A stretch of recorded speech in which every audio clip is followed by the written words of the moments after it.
The last couple of years, the production and non-production and wages, relative to wages, has gone up, and this is more so due to the fact that we have increased our technologies and implemented a better welfare for the U.S. as a whole. So from the 1958 year and up till now, you see that there's a dramatic rise, and both in foreign and home countries, and this is due to offshoring, and it has helped us rise wages throughout the past century or so. And also, the employment has risen as well due to offshoring.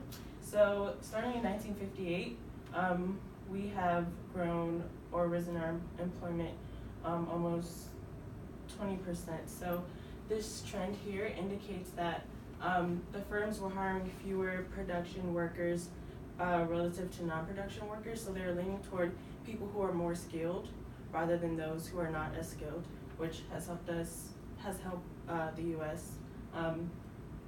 Gain more employment and increased our employment history so far.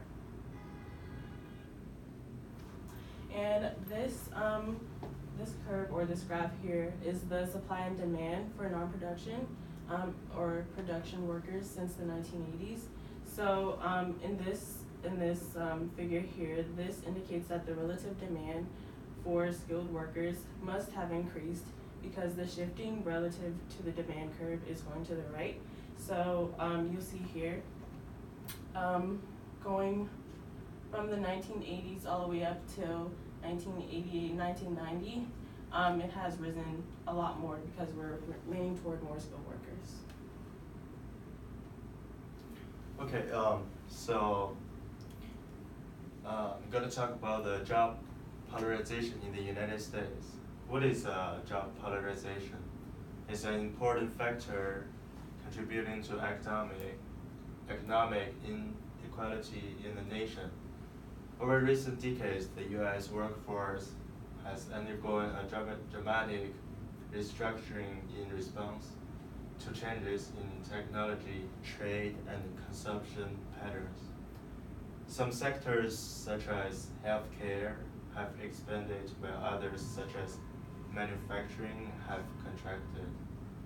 These changes have altered the composition of the workforce, leading to a phenomenon often referred to as job polarization.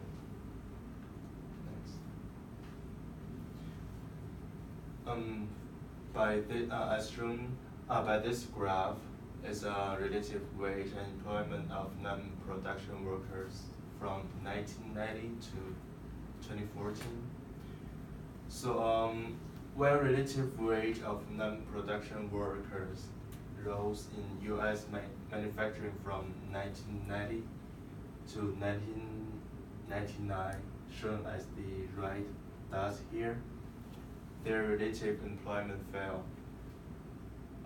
For the green dots here, it shows that the pattern became erratic during 2000 year to 2005, when the relative wage sometimes fell and relative employment rose. We can say, we can tell that it's erratic. By those purple dots, from 2006 to 2012, the relative wage and relative employment once again increased at the same time, and then relative employment fell in 2013 to 2014. These movements in relative wages and employment suggest that the trends in the United States during the 1980s have become more complicated since that time. Change in employment shares by occupational wage percentile occurs when the employment shares of low-paying and high-paying jobs increase, while employment shares of jobs paying in the middle decreases.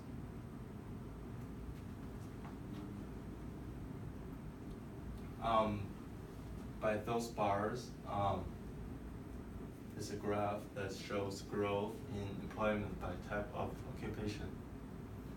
For the period 1983 to 2000 year, the higher paying jobs like non-real-time cognitive had the greatest employment growth. Shown as the right bars here, we can see that the non-real-time cognitive has the higher percent change to compare with other jobs. From 2001 to 2007, there was no growth at all in the real-time jobs of either case. This illustrates that the polarization of the labor market, as we can see by the green bars. From 2008 to 2014, employment fell in manual and cognitive jobs, but rose in non-real-time jobs, as shown as the purple bars. This period further illustrates the polarization. And thank you. We finished.